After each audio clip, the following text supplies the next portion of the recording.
Praise the Lord. Tabor മല പിളരുന്നു. തിരുവനന്തപുരത്തിൻ്റെ അഭിമാനം കാത്തുകൊണ്ടിരുന്ന പെന്തക്കോസ് IPC പെന്തക്കോസ് സഭ ആകുന്ന താബോർ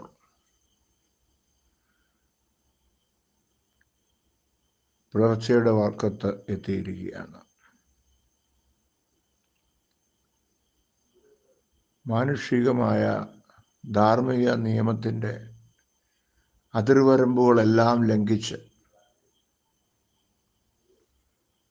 സഭ ബയോഡാറ്റകൾ ശേഖരിച്ച് അത് സ്ക്രൂട്ടനൈസ് ചെയ്ത് പല ആവർത്തി അരിപ്പ കൊണ്ട് അരിച്ച് ആണ് വലിയ സഭകളെന്ന് പറഞ്ഞാൽ 100 പേര് കൂടുന്ന സഭ നമുക്ക് വലിയ സഭയാണ്. ബൊറോണ പള്ളിയാണ്. നമ്മുടെ ബൊറോണ പള്ളിക്കാര് പാസ്റ്റർമാരെ എടുക്കുന്നത് അരിപ്പ കൊണ്ട് അരിച്ച് ഇൻ്റർവ്യൂ നടത്തി പ്രസംഗം കേട്ട് ഒക്കെയാണ് എടുക്കുന്നത്. 4, 5, 6, 10 ബയോഡാറ്റകൾ കിട്ടുന്ന സഭകളുണ്ട്. അങ്ങനെ പല സ്ഥലത്തും ബയോഡാറ്റകൾ കൊടുത്താണ് മാക്സൺ താബോർ മല കയറുവാൻ തീരുമാനിച്ചത്. അങ്ങനെ താബോർ മല തൻ്റെ സ്വന്തമാക്കിയെടുത്തു. കാലേബ് എബ്രോൻ സ്വന്തമാക്കിയതുപോലെ താബോർ സ്വന്തമാക്കി 3 വർഷത്തേക്ക് 4 വർഷത്തേക്കോ ഇരുന്ന് ശുശ്രൂഷിച്ചാൽ പണത്തിൻ്റെ മരം കുലുക്കി കാശുണ്ടാക്കാം. അദ്ദേഹത്തിന് മാത്രമല്ല, അവിടെ വരുന്ന എല്ലാവർക്കും. അതിനാണല്ലോ ഈ കിടന്ന് അംഗം വിട്ടുന്ന സിനോ ജോർജ് ഇങ്ങോട്ട് വരിക, ഞങ്ങളുടെ സെൻറ്ററിലേക്ക് വരിക, ഒരു പുതിയ സ്ഥലമെടുത്ത് അദ്ദേഹം പ്രവർത്തിക്കട്ടെ. അദ്ദേഹത്തിന് പ്രവർത്തനത്തിന് കഴിവുണ്ട്, PhD ഉണ്ടെങ്കിൽ അദ്ദേഹം വന്ന് ഒരു ഏരിയ എടുത്ത് പ്രവർത്തിക്കട്ടെ. അപ്പോൾ അത് വേണ്ട. ഇവിടെ കിടന്ന് അടിയാണ്. എന്തിനാ? പണം കുലുക്കുന്ന മരം താബോറിലുണ്ട്. അങ്ങനെ അടിച്ച് അവിടെ കുറെ ബുദ്ധിജീവികളുണ്ട്. താബോറിൽ ബുദ്ധിജീവികളുള്ളിടത്തെല്ലാം അടിയാണല്ലോ. ബുദ്ധിജീവികളും കുറച്ച് മാംസകഷണങ്ങളും ഒക്കെയുള്ള ആൾക്കാര്, തൂക്കമുള്ളവരൊക്കെ ഉള്ളിടത്ത് അടിയാണ്. അത് നമുക്ക് വിധിച്ചു തന്നിരിക്കുക, നമുക്ക് വരദാനമായിട്ട്. അങ്ങനെ അടിച്ച് ഓരോ സ്ഥലത്തും അടി നടന്നുകൊണ്ടിരിക്കുക. എറണാകുളം, വാളകം, അതുപോലെ തന്നെ കുമ്പനാട് പ്രവിശ്യകൾ, ഇതൊക്കെ അടിയുടെ കേന്ദ്രങ്ങളാണ്. കളരിപ്പയറ്റ്, ആത്മീയ കളരിപ്പയറ്റ്. എന്തിനാ പൊന്തക്കോസെന്നും പറഞ്ഞ് കയറി വന്നിരിക്കുന്നത്? ഞാൻ ഇതിൽ കൂടുതലൊന്നും പറയുന്നില്ല. കോസ് നാണമില്ലല്ലോ. നാണമെന്ന് പറയുന്ന അടുത്തൂടെ പോയിട്ടില്ലല്ലോ. അവിടെ ചില സഹോദരിമാരില്ലേ പ്രാർത്ഥിക്കുന്നവർ, അവരോട് ചെന്ന് ആലോചന ചോദിക്കേ, ഇത് ശരിയാണോ ഇങ്ങനെയൊക്കെ പോകുന്നത്? എത്ര പ്രാവശ്യം അരിച്ചെടുത്ത ശേഷം ആ മാഴ്സനെ അവിടെ പാസ്റ്ററായിട്ട് അവരോധിക്കാൻ തീരുമാനിച്ചത്? എത്ര കമ്മിറ്റി കൂടിയിട്ടുണ്ട്. അപ്പോൾ ഒറ്റ ദിവസം കൊണ്ട് സിനോജ് ജോർജിനെ അവിടെ അവരോധിക്കാൻ അവിടെ 3-4 കുടുംബങ്ങൾ കൂടി. അതും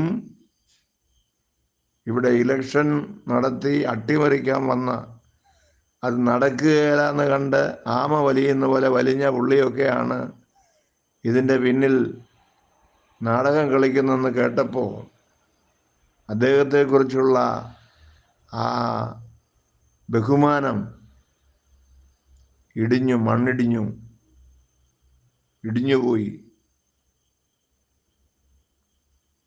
ഓക്കെ, താബോറെ, നീ ഇത്രയും നാൾ അവിടെ ഉയർന്നു നിന്നല്ലോ. നിന്റെയും അധോഗതി വന്നതിൽ സങ്കടപ്പെടുകയാണ് ഈ രാവിലെ. ഇവിടെയും വാളകം സഭയിൽ ഇതുപോലുള്ള പ്രശ്നങ്ങൾ അരങ്ങേറുകയാണ്. പുറത്ത് ആരും അത് പറയുന്നില്ല, ഗ്രൂപ്പുകളിൽ ചർച്ച ചെയ്യുന്നില്ല. 3-4 വർഷം മാന്യമായി ശുശ്രൂഷിച്ചുകൊണ്ടിരുന്ന ദൈവദാസൻ സ്ഥലം മാറ്റമെന്നുള്ളത് അദ്ദേഹത്തിൻ്റെയും തലമേൽ വന്നു. നല്ല കാര്യം, അങ്ങനെ ആവശ്യമാണ്. പക്ഷേ അടുത്തൊരു സഭ അദ്ദേഹത്തിന് കൊടുക്കണ്ടേ? അതിനെന്താ ഈ ലോകം പറയുന്നത്? ഈ പെന്തക്കോസ്ത് ലോകം എന്തു പറയുന്നു? നാളുകളായി ശുശ്രൂഷിച്ച് വരവേ കണ്ടം ചെയ്ത് കളയുന്ന രീതിയിൽ അദ്ദേഹത്തിന് സഭയില്ല. ആ പ്രസ്ബിറ്ററിയിൽ ഞാനുണ്ട്. ഞാൻ ചോദിച്ചു, ഇത് ന്യായമോ? ആർക്കും ഉത്തരവില്ല. ഇതുപോലെ ബയോഡാറ്റകൾ കൊണ്ടുവന്ന ഒരാളിനെ ഇവിടുന്ന് കെട്ടിത്തൂക്കി ഇറക്കിയിട്ടുണ്ട്. ചെങ്ങന്നൂരിൽ നിന്ന് ഒരാളിനെ കെട്ടിത്തൂക്കി ഇറക്കിയിരിക്കുക, ഒരു പയ്യൻസിനെ. ചോദിച്ചു വന്നപ്പോൾ അദ്ദേഹത്തിന് ബീഡിയോ, സിഗരറ്റോ, PhDയോ, റവയോ, ഗോതമ്പോ, അമേരിക്കൻ മാവോ ഏതാണ്ടൊക്കെ ഉണ്ട്. ആട്ടെ, 200-300 പേര് അവിടെ കൂടുന്നുണ്ട്. കാട്ടുപ്രാക്കൾ സംഘമെല്ലാം വിരുന്നുശാലകളിൽ എന്ന് പറഞ്ഞ പോലെ കൂടുന്നുണ്ട്.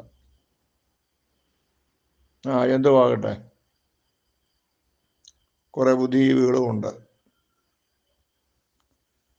അപ്പോൾ സന്തോഷം, അഭിമാനം, നല്ല കാര്യം. ഇപ്പോൾ പാവപ്പെട്ട ഇവിടെ താമസിച്ച് ശുശ്രൂഷിക്കുന്ന ദൈവദാസൻ നടുക്കടലിൽ ശയിക്കുന്നത് പോലെ, പാമരത്തെ ശയിക്കുന്നത് പോലെ കഷ്ടപ്പെടുകയാണ്. കുഞ്ഞുങ്ങളെ പഠിപ്പിക്കണം, അത് 10ാം ക്ലാസ്. ഏതായിരുന്നാലും മാറ്റങ്ങളുടെ ദിവസം അടുത്തു വന്നിരിക്കുകയാണ്. ഏപ്രിൽ ആകുമ്പോൾ ഇനി 4, 5, 6 ആഴ്ചകളുണ്ട്. 6 ആഴ്ച കൊണ്ട് അദ്ദേഹം തിരോധാനപ്പെടുകയാണ്. പുറത്തേക്ക്, സെൻറ്ററിന് പുറത്തേക്കെന്നും പറഞ്ഞ് പ്രസ്ബിറ്ററി എഴുതി കൊടുത്തു. അവരുടെ ഉത്തരവാദിത്വം തീർന്നു.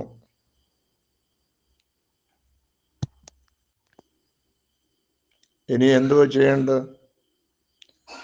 ഈ ശുശ്രൂഷകൻ എന്ത് ചെയ്യണം? എങ്ങനെ മുന്നോട്ട് പോകും? ആര് സഭ കൊടുക്കും? വീട് വാടകയ്ക്കെടുത്താൽ ആര് വാടക കൊടുക്കും? എങ്ങനെ മുന്നോട്ട് പോകും? ആ തലമുറയുടെ ജീവിത മതോഗതി, ആ തലമുറ ഇനി ദൈവഭാഗത്തേക്ക് കടന്നു വരുമോ? ഒരു വേലക്കാരനായിട്ട് വരുമോ? ഇല്ല. വേലയ്ക്ക് പോകുമെന്ന് പറഞ്ഞാൽ വേലക്കാരാണ്ട് വരുമോ? വരത്തില്ല. പറച്ചിൽ മുകളിൽ നിന്ന് മന്ന പൊഴിച്ചു തരുന്ന, രാവിലെ മുറ്റമടിച്ച് ഇട്ടാൽ മതി, മന്ന രാവിലെ പെറുക്കി തരും, പൊഴിഞ്ഞു വീഴും, പെറുക്കി ദോശ ഉണ്ടാക്കി കഴിച്ചോണം. ഇതാണ് വിശ്വാസികളുടെയും നമ്മുടെ പെത്തുപിറ്ററി ഉണ്ടല്ലോ, പെത്തുപിറ്ററിയും പറയുന്നത് ഇതാ. മന്ന വീഴുവന്നേ, മുകളോട്ട് നോക്കുന്നേ, പെറുക്കി എടുക്കുന്നേ. എന്നാൽ ഇവരെ കൊണ്ട് അവിടെ കൊണ്ടിട്ടെന്ന് പെറുക്കാൻ പറഞ്ഞാലോ?